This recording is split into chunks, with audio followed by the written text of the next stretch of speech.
This is a brief history of what the Star Spangled Banner really stands for. What is America really about?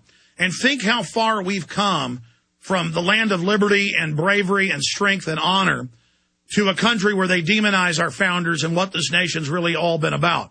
That's another COINTELPRO. Our country isn't perfect, but it's been the best we've ever seen. Those founding ideas changed the world. Now, ancient tyranny is coming back and replacing the flower of the Renaissance, what happened here in 1776.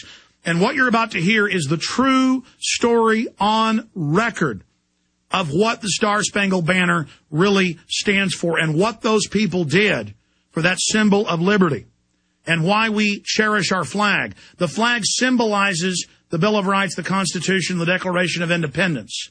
It symbolizes free humanity. And if we had 1 ounce of what those men and women had then, we would have never turned into this society. But we became decadent. We became wicked. We bought into corruption. We need to rediscover the founding documents and breathe life into it. And that is starting to happen. So here is the true story of the Star Spangled Banner, our national anthem, what it really stands for. It's now been expropriated. It's been taken by the media, taken by the government, used to sell their wars, their lies, their frauds. When George Washington said, never invade another country, don't get involved in foreign entanglements. Our own troops die of DU, having their health care cut, but the government always wraps themselves in the troops' heroism. Again, ladies and gentlemen, break your conditioning, wake up, make the choice, choose sides in life. You're only alive once. Join the battle for the Republic and free humanity worldwide. We are starting to have victories. The enemy hates that. They want us to think they're invincible, that we will be assimilated.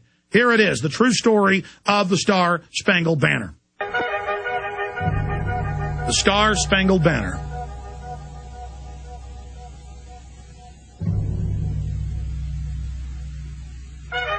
What does it really stand for? There was a lawyer once. His name was Francis Scott Key. He penned a song that I'm sure you're aware of. You've seen it. It's in most hymnals throughout our churches. It's called the National Anthem. It is our song as an American. We go, however, to a ball game. We stand in our church services and we sing the words of that song, and they float over our minds and our lips, and we don't even realize what we're singing. Most of us have memorized it as a child, but we've never really thought about what it means. Let me tell you a story. Francis Scott Key was a lawyer in Baltimore. The colonies were engaged in vicious conflict with the mother country, Britain. Because of this conflict and the protractedness of it, they had accumulated prisoners on both sides. The American colonies had prisoners and the British had prisoners. And the American government initiated a move. They went to the British and they said, let us negotiate for the release of these prisoners. They said, we want to send a man out to discuss this with you. They were holding the American prisoners in boats about 1,000 yards offshore. And they said, we want to send a man by the name of Francis Scott Key. He will come out and negotiate to see if we can make a mutual exchange. On the appointed day in a rowboat, he went out to this boat and he negotiated with the British officials. And they reached a conclusion that men could be exchanged on a one-for-one basis. Francis Scott Key, jubilant with the fact that he'd been successful, went down below in the boats, and what he found was a cargo hold full of humanity, men. And he said, men, I've got news for you tonight. You're free. He said, tonight I have negotiated successfully your return to the colonies. He said, you'll be taken out of this boat, out of this filth, out of your chains. As he went back up on board to arrange for their passage to the shore, the admiral came and he said, we have a slight problem. He said, we will still honor our commitment to release these men, but it'll be merely academic after tonight. It won't matter. And Francis Scott Key said, what do you mean? He said, well, Mr. Key, he said, tonight we have laid an ultimatum upon the colonies. Your people will either capitulate and lay down the colors of that flag that you think so much of, or you see that fort right over there, Fort Henry? He said, we're going to remove it from the face of the earth. He said, how are you going to do that? He said, if you will, scan the horizon of the sea. And as he looked, he could see hundreds of little dots. And he said, that's the entire British war fleet. He said, all of the gunpowder, all of the armament is being called upon to demolish that fort. It will be here within striking distance in a matter of about 2.5 hours. He said, the war's over. These men would be free anyway. He said, you can't shell that fort. He said, that's a large fort. He said, it's full of women and children. He says, it's predominantly not a military fort. He said, don't worry about it. They said, we've left them a way out. And he said, what's that? He said, do you see that flag way up on the rampart? He said, we have told them that if they will lower that flag, the shelling will stop immediately. And we'll know that they've surrendered, and you'll now be under British rule.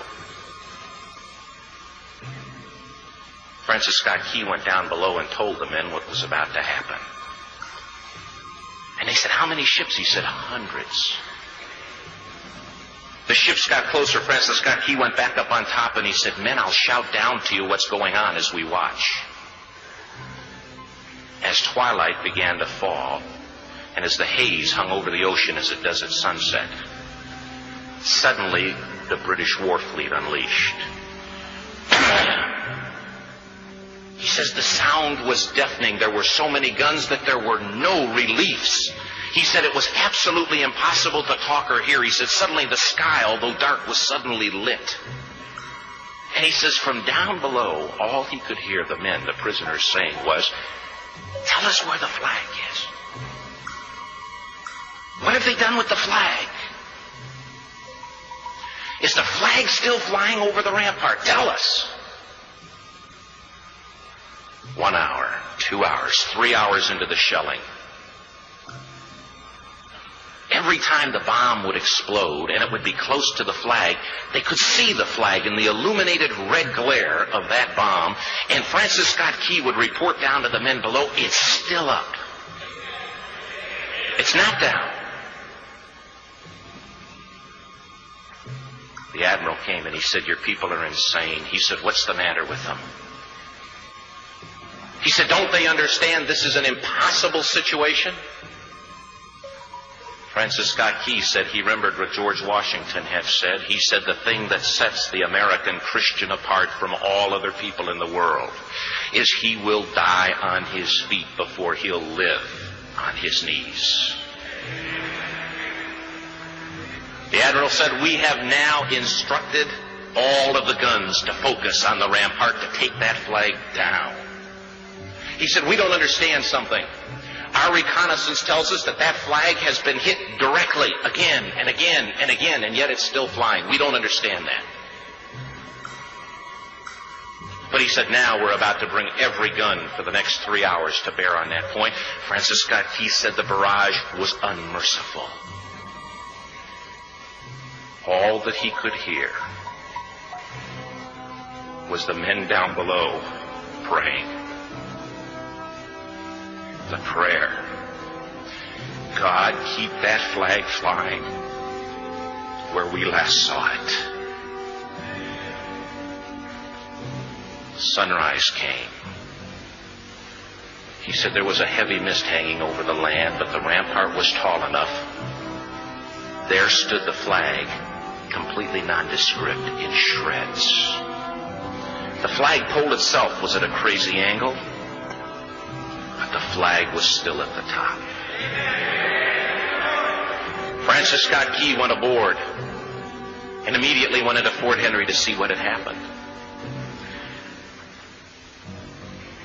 And what he'd found had happened was that that flagpole and that flag had suffered repetitious direct hits.